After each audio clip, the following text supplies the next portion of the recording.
Dime si tú sola en la cama te toca.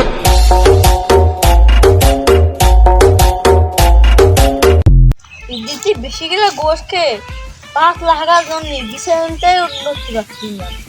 আমাদেরও একই অবস্থা, বাড়ির লোকের জ্বালায় বাড়ি হাগার জন্য। কি করে বাড়ি হাত দিয়ে পাচ্ছিস না, ধরে হাত দিস করে।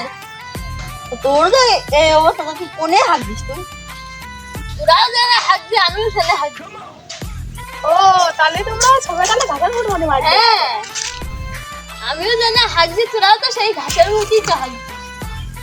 তোরা ভুল করে না, ছবেদারির কাছে কইস নে। ছবেদারি যদি জানতে পারে তাহলে মায়ের একটা মাটিতে পড়বে না। আরে পেটে মধ্যে সাত দিচ্ছি, তো থাক আমি গেলাম। আরে আমার কথা বলে গেলাম, প্যান হয়ে গেছে, তুমি থাকান গেলাম। এই গন্ধ করতে থাকতে কেউ নেই, গন্ধ। আল্লাহ রে, মেরিয়ে তরকারি যায়। ঈদের পর আর মাঠে মাঠে যাওয়া হয়নি, তা যা একটু ঘাসের বইটা দেখে আসি, ঘাসের বইয়ের কি অবস্থা।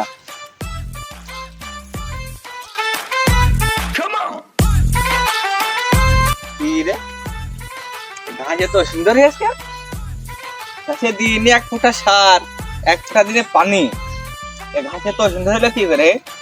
যা একটু ভিতরে দেখি আসি কি অবস্থা।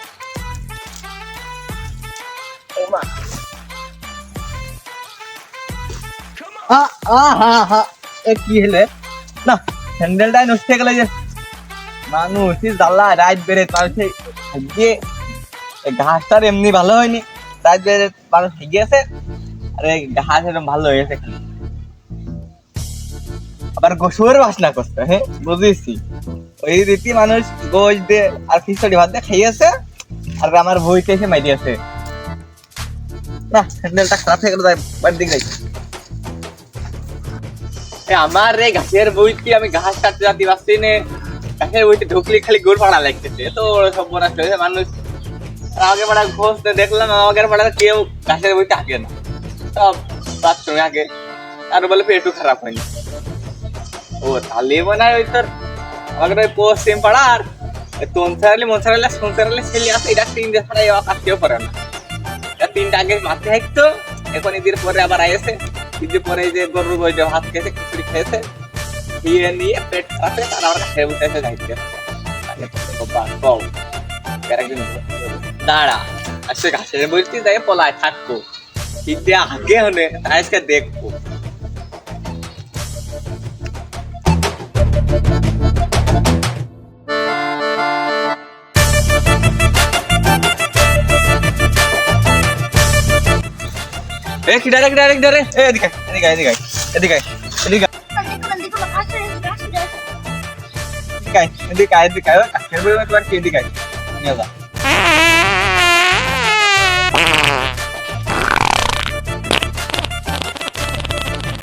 পরিবেশ নষ্ট হয়ে গেলে তো তোরাকে পাচ্ছে।